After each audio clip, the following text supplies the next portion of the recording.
Welcome to the Base Path Podcast, brought to you by New England Baseball Journal. Today's guest is the reigning champion coach of the D1 Massachusetts State Champions, BC High. Steve Healy is with us on Zoom. Steve, thanks so much for joining us. Dan, thanks for having me. Excited to be here today. Yeah, so what has the aftermath been like here, winning a state championship? I know some teams go and visit, City Hall or something like that, or they have mini parades or things. What have you been, how have you guys been celebrating?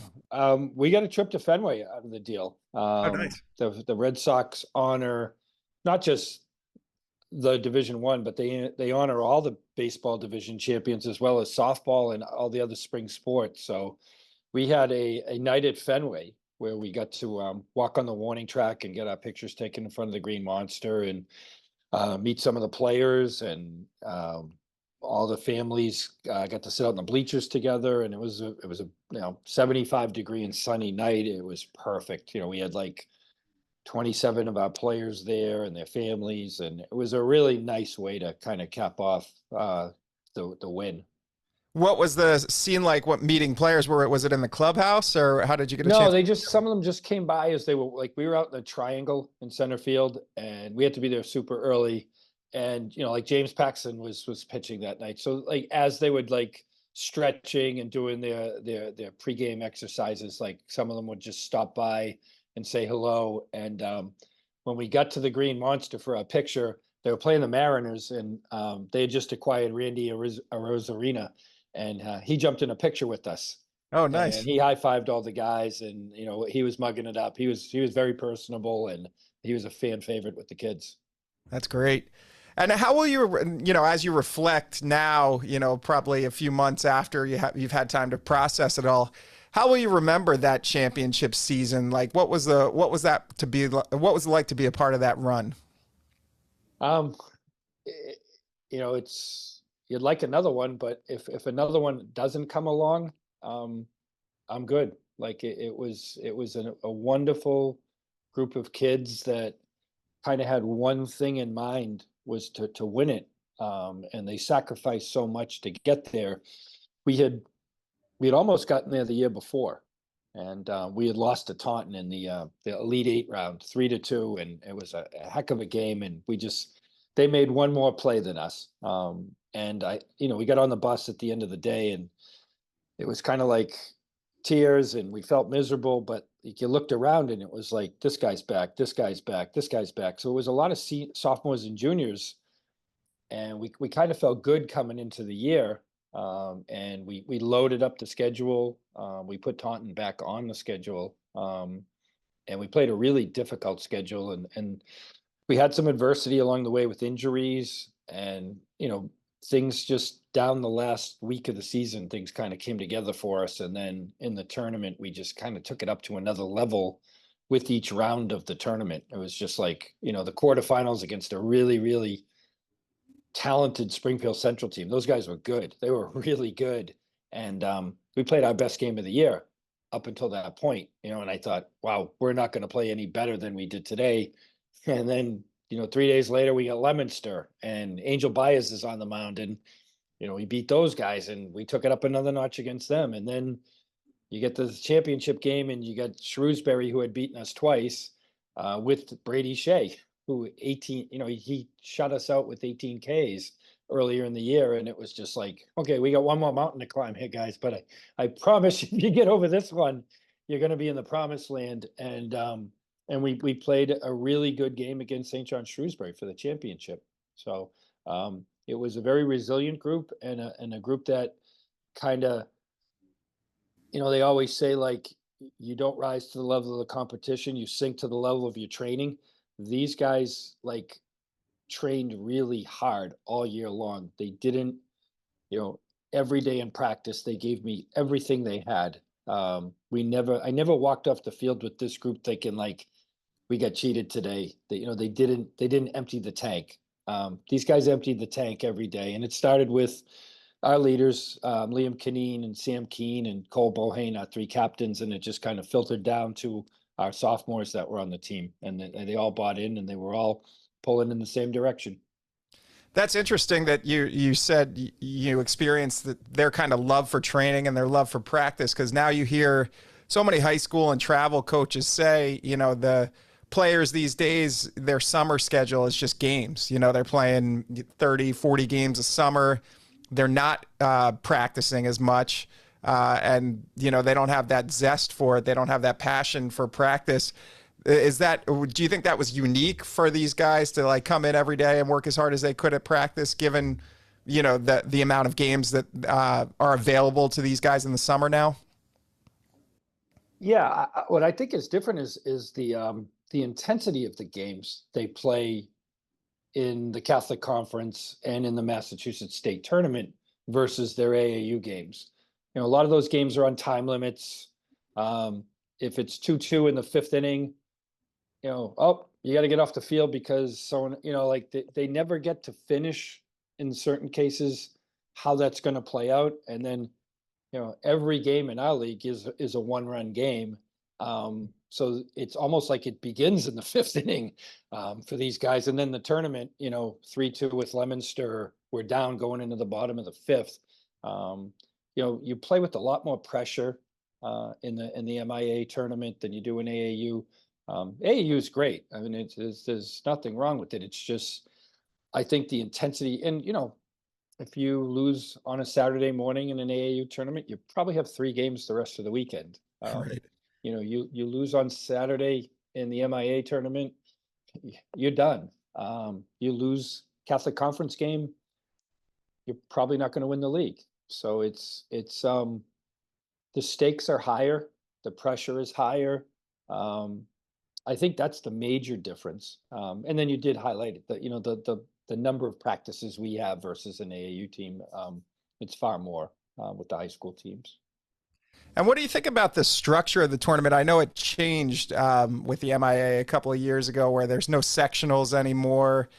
They just kind of seed Division One, based on strength of schedule and the what is it, the power rankings they do every week. How do you like that form, or how did you experience that format this year? Do you prefer that? Obviously, we love it, right? Yeah. Because we want it. No, I don't know the exact formula, but man, they nail it. Yeah. We were ranked 1. St. John Shrewsbury was ranked 2. That's who met in the finals the year before. Taunton was 1. Franklin was 2, or maybe vice versa. They were in the finals. The first year they did it was my first year as the head coach here. That was 3 years ago. The final 8 was exactly the 8 that they had scripted out to be there in the power rankings. The second year, I think Methuen caught fire. They had some kids return from injuries that were very good players. So they went in as a 12, but they ended up in the final 4. But I think that team, if they had been healthy, might have, shown better in the rankings. So they are seeding it, and the tournament's working out the way they seed it. So really haven't had a problem or an issue with it. I do hear people talk about the distances. Someone from the Cape has to play someone in Western Mass, and it's on a Friday, and it's graduations. But I think by and large it's been very good. Yeah, I think so too. We're in communication quite a bit throughout the year, because you're constantly sending me guys who are committing to colleges. I feel like you've got a ton especially for an MIA program. Sometimes you see at the prep level a lot of commitments, but you've got a ton. What are you doing to kind of get your guys looks and get them in communication with coaches? What are you doing to help with their recruitment? I just got another one for you just as I was walking in. That's why we were a little late getting to you. My first baseman just committed to Amherst. Nice. Jack Darcy. He's a heck of a kid, and it's really good, and it's a really great school and difficult to get into. So we're kind of on a high with that today.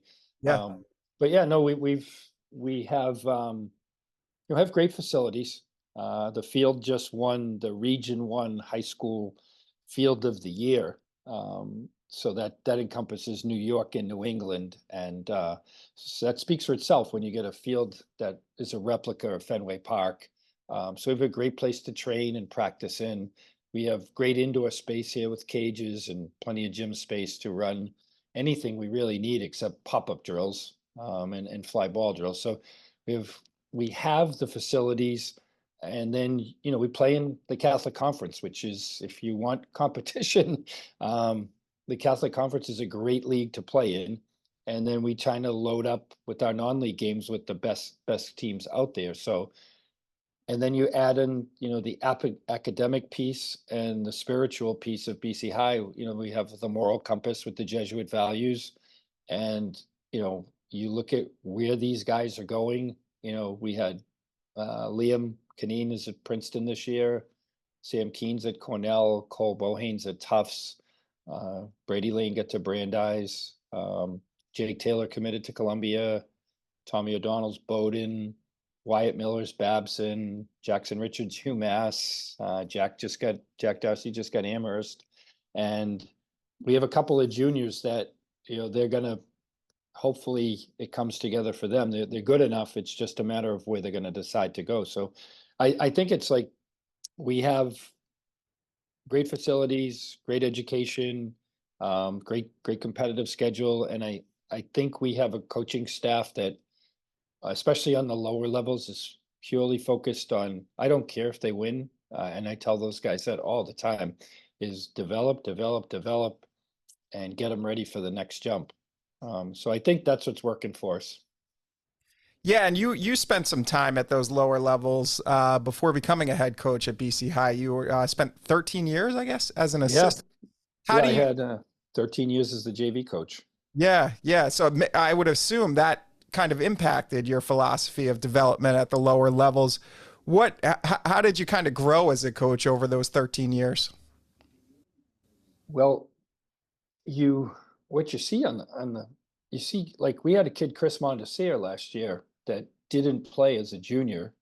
He broke his leg just before the season started, so he was out. And Chris, you know, had been in our JV team as a sophomore. And you just, there's always a kid like Chris that kind of shows up big as a senior. And he wasn't that great as a sophomore. He really wasn't. He could have easily been cut. But we try and keep a big roster, especially on the lower levels, because kids grow and they change and they develop and they work at it, and they eat right and they sleep. And, you know, the next thing you know, 5'8", 6'2", and 150s, 190. And you're like, wow, this is a different dude this year than we had last year. I'm glad we kept him, you know. So I think that was one of the biggest learning pieces for me as the JV coach, was like, you know, stay with these guys, keep them in the program, you know, develop them, show them love. Like, well, they're like plants. You got to water them and see if they grow. Whereas, you know, some schools roll in and they got 14 guys and they're like, I'm like, wow, we get 28. But some of those kids that as a sophomore might be, they get size 14 feet, no hair on their arms, and they're just, you know, what's that going to be like in 2 years? You know, you're making the investment in the kid that they're going to buy into what we do, which is lift 4 days a week and put them on throwing programs and get them involved with AAU teams and Legion teams, and like, and kind of push them to make themselves better when we don't have them. And then you kind of see the fruits of your labor show up. It might, even as a junior, might not be there, and then they turn into Chris Mondesir as a senior, and they're really, really good. Yeah. You listed all those schools. There's some great Ivy League schools, NESCAC schools, all those that you listed. Do you have relationships with coaches where you can say, hey, I got a player for you, or hey, you might want to come out to a game this week and here's who we're playing? Or how do you kind of get those relationships established with these college coaches? I honestly wish I had better relationships with these guys. I think our league is so competitive that if you're a college guy and you have 1 day off, why don't you come to the BC High St. John's prep game? Because there's probably a dozen kids between the two teams that are college baseball players on the field that day. You can get more bang for your buck. Right. So they'll often, you know, reach out to me on a Sunday night and say, hey, who's pitching on on Monday and Wednesday this week. I want to come down and watch. Or they'll be at the game and they'll say, hey, these three guys caught my attention. You know, what are their grades like? What kind of kids are they? And then you kind of build it from there. And it seems like some years you're going a little bit hot with certain colleges and then you cool off and then another school comes along and you get hot with those guys. But it's a tough landscape these days on the college side. You know, the Division I guys are down to 34 roster spots and they're all actively working the portal, and it makes it really tough for the kids coming up in the high school ranks to try and to go to those levels. So we have to sometimes manage expectations. You know, Jack Darcy just committed to Amherst this morning. You know, there was a number of D1 schools that expressed interest in him, and it just didn't work out. Whether they got guys off the portal or they saw someone else, but like, he had a great tournament for us and there was a lot of eyeballs on him at the tournament, and the phone kind of blows up like asking about him. And, you know, he's a 4.0 student with 3 AP classes, and that kind of keeps the door wide open. And then, you know, it's just a tough process where you think like this kid's going to be all set. And then the summer goes by and he doesn't have anything. And then you got to sit down with him and say, okay, let's readjust your sights and let's try and narrow this down. And, you know, in Jack's case, it worked out great. But it's a very difficult landscape right now trying to get guys placed. Yeah, it is. And good for him. He landed at a great school. So sure did. Yeah. A nice career there. I want to talk to you about the MBCA. That's the Massachusetts Baseball Coaches Association. You're the president this year. And what would you say, you know, what would you say the purpose of the organization is? What are the priorities, you know, for this year? Well, it's a great group. I've been involved with this. I've been a coach for 18 years now. And Norm Walsh was my coach when I was in high school at BC High. And Coach Walsh, when I got on the faculty here, got me into coaching. And he's done more for me in terms of teaching me the game of baseball and how to coach the game of baseball than anyone on the planet. So Coach Walsh was very active. He was a president when I was first getting involved with high school baseball. And then he got me to join it. And it's just a terrific organization. It's been around for almost 60 years. It was started in 68 by some legendary coaches. And it's really to promote and foster and develop the game of baseball within the state of Massachusetts. It's an avenue where you can meet guys in your profession and learn from them. We have an annual clinic that's open to anyone that's really well run. We also have a dual membership with the national organization, the National High School Baseball Coaches Association. So if you become a member of Massachusetts, you automatically get the national. There's $1 million insurance policy with that. So if something goes wrong, you're protected. They offer insurance, which we didn't have. So that was a nice perk. We do scholarships for high school kids, for seniors from each region of the state, Eastern, Western, Central, and North. We have a scholarship program that we give out to deserving young men that have had great all-around high school careers. It's just not their stats on the baseball field. And it's lastly probably a very good sounding board for Massachusetts. About 3 years ago, joined the National Federation. We had been like a lone wolf where we played by our own rules, and we were like the last state in the country to join the federation rules. So now it gives us access to what the national guys are doing in terms of rule changes and adjustments like that. Like pitch count came in, I think 3 or 4 years ago. We never had a pitch count. We're the last state to go to it. So, you know, we're kind of more in line with the rest of the country now. And the clinic, I was looking at, I think it's the last weekend in January, Yeah. and I'm sure there, you know, a lot of coaches would be interested in going to that. What happens at the clinic? It looks like you've got a lot of speakers kind of booked for that. What is a clinic like for coaches? So hats off to Coach Frank Carey. He's the one that organizes the clinic. He's our clinic coordinator, and he's done it for several years, and he does a top-notch job. He's also the most winningest coach in the history of Massachusetts high school baseball, so he has tons of contacts. Yeah. And the clinic's open to anyone. If you're a Little League coach, a Babe Ruth coach, an AAU coach, you don't have to be a high school coach. I would just say, join our group. It's a very small investment for $60. The clinic alone is worth the price of joining our membership. Plus, you get all the other perks with the national organization. But it's open to anybody. Like you said, it's in late January, and we usually bring in two kind of keynote speakers from out of state. He's had some legends of the game, like we've had Skip Bertman there before, the famous LSU coach. So he'll have those two guys come in, and they'll do 4 presentations between them. They'll each do 2, and then he has a very good lineup of local college coaches.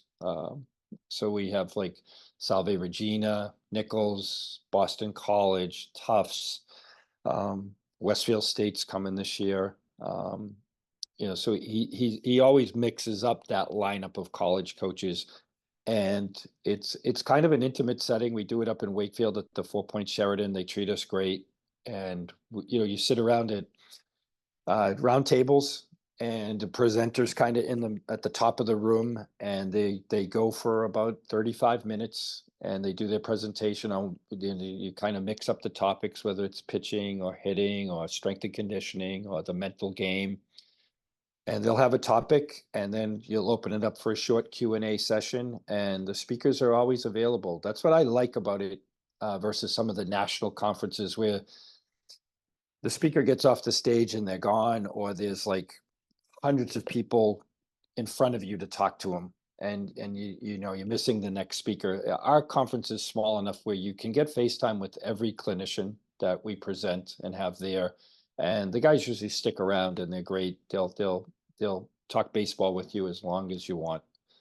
So I usually come out of it like wishing that like the season started that Monday, because you're just on a baseball high, and it's late January, and you've got several cold days and snowstorms in front of you before you actually start. So, and if you can, my goal is, if I can take one thing away from each speaker, it's going to help me be a better baseball coach, a better person, have us have a better baseball program here.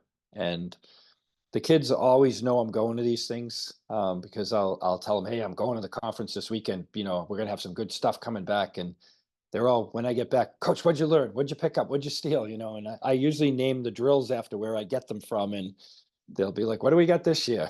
So it's a great event, and I encourage anyone that likes baseball to come up and attend. It's not a bad drive to get to Wakefield if you live in the greater Boston area, and it's certainly not a waste of time. It's very productive. Yeah, it sounds like it. I want to ask one more question before we do our 3 up, 3 down segment. You talked about the mental game a little bit, and Joe Mazzulla, the Celtics coach, was saying the other day, I heard him talking about defending a title, and he said, we're not looking at it like we're defending anything, because we don't want to be on the defensive. We want to be attacking, and we want to be on the offensive. And so, anytime you're trying to defend a title, I think, you're trying to kind of protect against complacency, and, guys, and you even said, if I never win another one, it's okay, but you got to go into the season, you're probably with the same goal, I would imagine, where you're trying to win a state championship. What is kind of the mental approach that you're going to instill in your players heading into the 2025 season? Well, I really like Joe Mazzulla. Yeah. He's special. He's really good. And I think he's just getting better and better. I think this is year 3 for him, and he's really good. I love reading up on him and listening to him. I think he's just a special guy, and he's so young and talented, and he's really good. And those superstars that he coaches, they've really bought into what he's trying to do there. So with us, we're not really talking about defending the throne, or it's a new group. Every year is different. The personnel's different. So we're just trying to get better. Like one of my students asked me that this morning in class. He's like, Coach, you guys ready to take it again next year? And he's like, how good are you? You know, and I was just like, well, we're just working. We're just trying to get better. You know, we're working hard. I don't think anyone outworked us for the month of September. And that's the way I'm going to look at it. And I hope we have another good October and just keep stacking days into weeks and weeks into, you know, months. And when we get there, we'll kind of see what we got. And we won't back down from anybody, that's for sure. But I don't think you can talk about the championships and the trophies and defending. We got to take it one inning at a time, one pitch at a time, each game of the year. And then if we do our job on each pitch, then good things are going to happen. I don't want to put pressure on the coaching staff or the kids, because a lot of the kids that won that championship last year are not here this year. And this is, you know, these guys have the bullseye on their back, I guess, but you know, a lot of them, they didn't win it for us last year. So we've got to just develop them and get them ready for the grind. Right. All right. Well, let's kick it to our producer, David Yaz, for our 3 Up, 3 Down segment. 3 Up, 3 Down. Yes, welcome back to 3 Up, 3 Down, where we throw out 3 random questions to both of our panelists here today. Coach, you're the guest, so you get to go first. Here's question number 1. With the possible exception of hockey, baseball is the only sport where there is no uniform field. In fact, you could say that no 2 fields are really identical. Is this a good thing or a bad thing? Coach, your thoughts? I think it's a good thing. And tell us why. I know. You don't get off that easy. Yeah. I think that's what makes it such a unique sport. You know, like the basketball court, the football fields, you know, as you think about it, they are the same length and width. But I think each field having its own intricate dimensions and, you know, foul line, distance from home plate to the backstop, size of the walls, the location, whether you're inland or on the water. Yeah, I think it makes it unique, and I think it's special. That's one of the joys of the game of baseball. That, you know, some parks the fans are right on you, some parks that they're off you. I think it doesn't set itself up for monotony. I think it's going to be an individual experience at each place you go, and you got to love the fact that each place does have a little special quality about them. Can you think of a time when you played at a field that had an unusual cork or ground rule?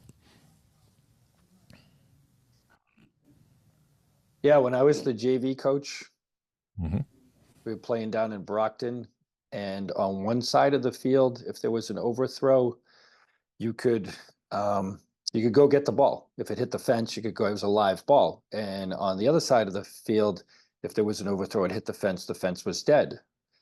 And I said, why is that? And he said, well, that's where all the heroin addicts shoot up, and there's all kinds of needles over there. So we don't want your boys reaching down for the ball and getting stabbed by needles. And I said, fair enough. So I think that's unique. With due respect to the city of champions, yeah, that sounds like Brockton. It does sound like Brockton. That's a great story. Dan, your thoughts? Yeah, no, I love it that, you know, every field is unique. I think I was just thinking baseball is really the only sport I've heard where, you know, father, son, they go for a baseball park tour during the summer, and they try to visit like 10, 12 stadiums and do it all in different cities.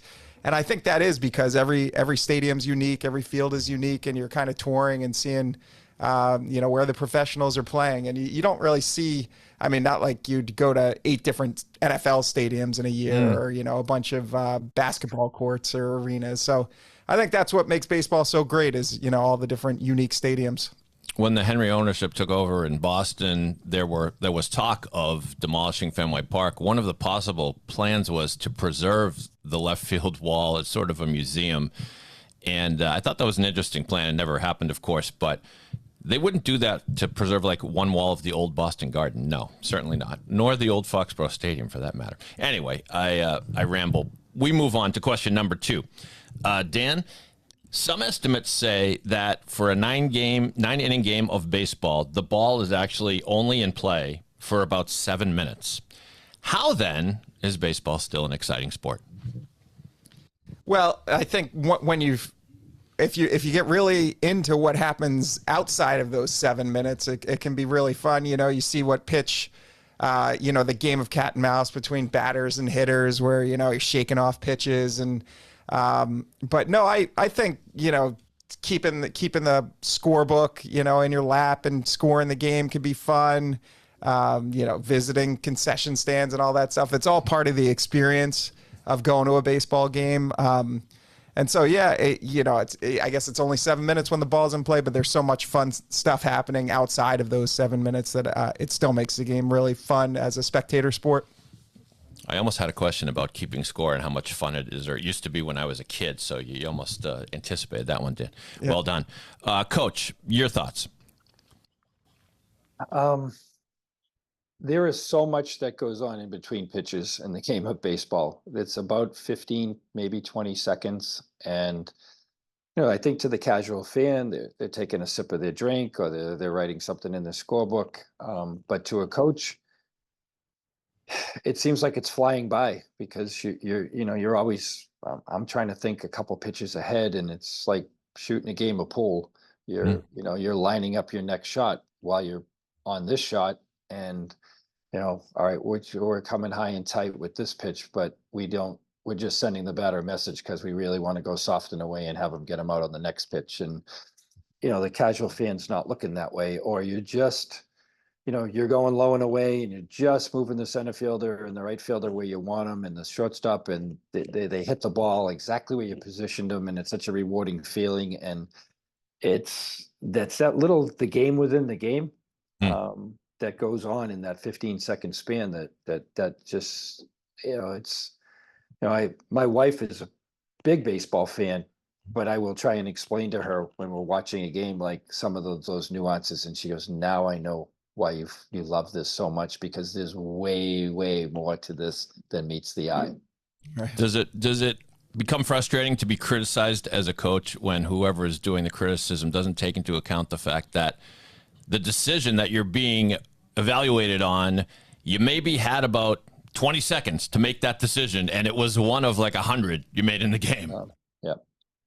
All right. Yep. And you might have been 99 of them might have been right. And it's Exactly. just that one that everyone remembers you for. Yep. That's right. Final question, and Coach, we'll let you go first on this one. In Major League Baseball, since 2018, there have been 30 no-hitters. 10 of them have been combined, which was an anomaly in the past. The question is, are no-hitters still a big deal? And you can speak to whether it's different in the pros or in college, Coach, but tell us what you think. I think they're huge. I mean, I'm a former pitcher. Last year, we threw 4 no-hitters. Really? And we threw 3 one-hitters. And, I mean, the 3 one-hitters, the emotion after the game with these guys, like, we'd let it get away from us on. I just threw it middle, and, the ball found a hole in the infield in one of the games. It was not a hard hit ball, but it was perfectly placed. So I certainly think they're a big deal. And, 3